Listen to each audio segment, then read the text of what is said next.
Alexander Humphreys, the pretended Earl of Stirling, by Anonymous. The idea of colonizing Nova Scotia found great favor in the eyes both of James VI and Charles I, and the former monarch rewarded Sir William Alexander of Menstrie, who actively supported the project, with a charter dated 12 September 1621, in which he granted to him all and whole the territory adjacent to the Gulf of St. Lawrence, thenceforward to be called Nova Scotia, and constituted him, his heirs and assignees, hereditary Lords Lieutenant. The powers which were given to these Lords Lieutenant were little short of regal, but before the charter could be ratified by the Scotch Parliament, His Majesty died.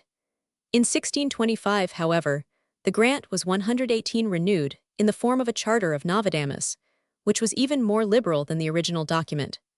These deeds were drawn out in the usual form of Scottish conveyances and were ratified by the Scotch Parliament in 1633. In accordance with their terms, Sir William dispatched one of his sons to Canada, where, acting in his father's name, he built forts at the mouth of the St. Lawrence and acted as a petty king during his stay. Still, the project did not flourish. Colonists were scarce and shy, and in order to make colonization more rapid, King James hit upon the expedient of creating Nova Scotian baronets and of conferring this distinction upon the leading members of those families who most actively engaged in the work of populating the land.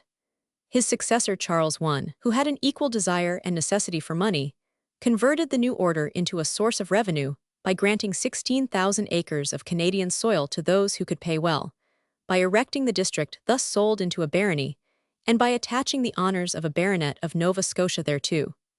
The order was afterwards extended to natives of England and Ireland, provided they became naturalized Scotchmen. Sir William Alexander, by unfortunate speculations, was reduced to want. His affairs became involved, and he ultimately sold his entire Canadian possessions to a Frenchman named de la Tour. The original Scotch colony depended upon the Crown of Scotland. It was ceded to France by the Treaty of St. Germains, dated the 29th of March, 1632, was reconquered by Cromwell, was again surrendered in the reign of Charles II, and in 1713 once more became a British colony, no consideration being paid at the last transfer to the real or imaginary claims of Sir William Alexander. The worthy baronet, however, notwithstanding his misfortunes and his impecuniosity, continued a great friend of the first Charles, who, by royal letters patent, elevated him, on the 14th of June 1633, to a peerage under the title of the Earl of Stirling. The earldom became dormant in 1739.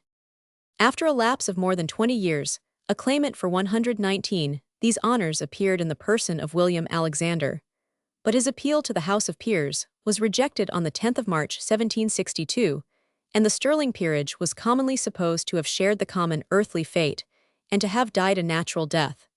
But a new aspirant unexpectedly appeared. This gentleman, named Humphreys, laid claim not only to the earldom of Stirling, but also to the whole territory of Canada, in addition to the Scottish estates appurtening thereto, and, in order to substantiate his pretensions, put forward an assumed pedigree. In this document he declared himself to be the lineal descendant and nearest lawful heir of Sir William Alexander, who he said was his great-great-great-grandfather.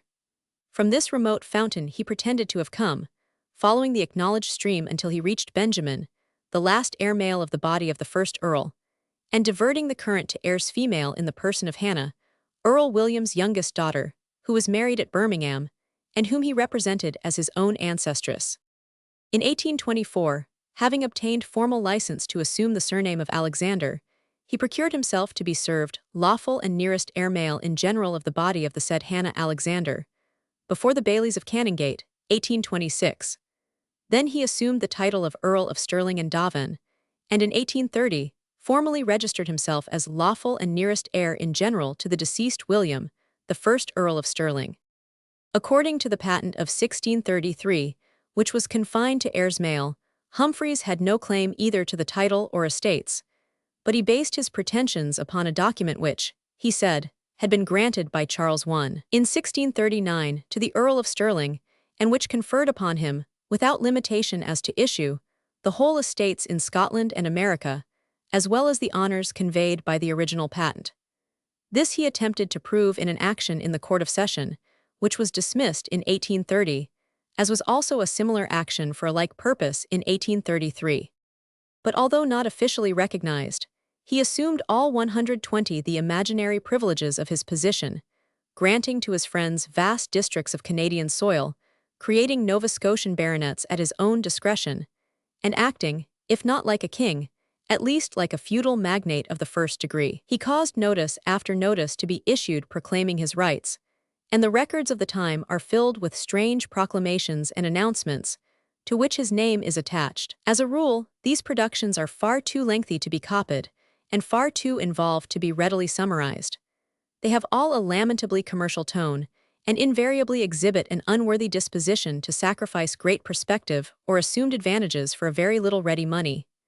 Take, for instance, his address to the public authorities of Nova Scotia, issued in 1831. In it, after informing his readers of the steps which he had taken to assert his rights, and the prospects which existed of their recognition, he hastens to observe that persons desirous of settling on any of the waste lands, either by purchase or lease, will find me ready to treat with them on the most liberal terms and conditions, and throws out a gentle hint that in any official appointment he might have to make, he would prefer that the persons to fill them should rather be Nova Scotians or Canadians than the strangers of England. At the same time, he issued numerous advertisements in the journals, reminding all whom it might concern of his hereditary rights, and warning the world in general against infringing his exclusive privileges.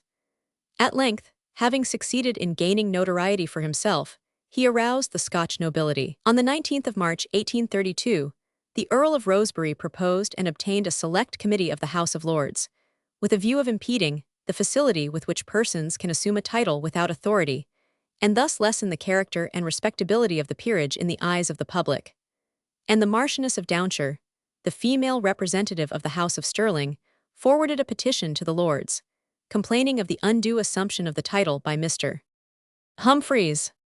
It is somewhat remarkable that the extraordinary 121 proceedings of this person should have been tolerated for so long a time by the law officers of the Crown, but his growing audacity at last led to their interference, and what is termed an action of reduction was brought against him and his agent. Lord Cockburn, who heard the case, decided, without hesitation, that his claim was not established, declared the previous legal proceedings invalid, and demolished the pretensions of the claimant. Under these circumstances, it was necessary to do something to strengthen those weak points in his title, which had been pointed out by the presiding judge, and Humphreys or his friends were equal to the emergency. A variety of documents were discovered in the most unexpected manner, which exactly supplied the missing links in the evidence, and the claim was accordingly renewed. The law officers of the Crown denied the validity of these documents, which emanated from the most suspicious sources, some being forwarded by a noted Parisian fortune-teller called Madel Lenormand, and after Mr. Humphreys had been judicially examined with regard to them, he was served with an indictment to stand his trial for forgery before the High Court of Justiciary at Edinburgh on the 3d of April 1839. The trial lasted for 5 days and created intense excitement throughout Scotland. During the trial, it was elicited that the father of Mr. Humphreys had been a respectable merchant in Birmingham who had amassed considerable wealth, had gone abroad, accompanied by his son, in 1802, and had taken up his temporary residence in France. As he did not return at the declaration of war which followed the brief peace, he was detained by Napoleon and died at Verdun in 1807. His son, the pretended Earl, remained a prisoner in France until 1815, and afterwards established himself as a schoolmaster at Worcester. There he met with little success, but bore an excellent character, and gained a certain number of influential friends, whose probity and truthfulness were beyond doubt, some of whom supported him through all his career, one officer of distinction even sitting in the dock with him. The public sympathy was also strongly displayed on his side. 122, but the evidence which was led on behalf of the Crown was conclusive, and a verdict was returned declaring the documents to be forgeries, but finding it not proven that the prisoner knew that they were fictitious, or uttered them with any malicious intention. He was therefore set at liberty, and retired into private life. Whether he was an impostor, or was merely the victim of a hallucination, it is very difficult to say. In any case, he failed to prove himself the Earl of Stirling.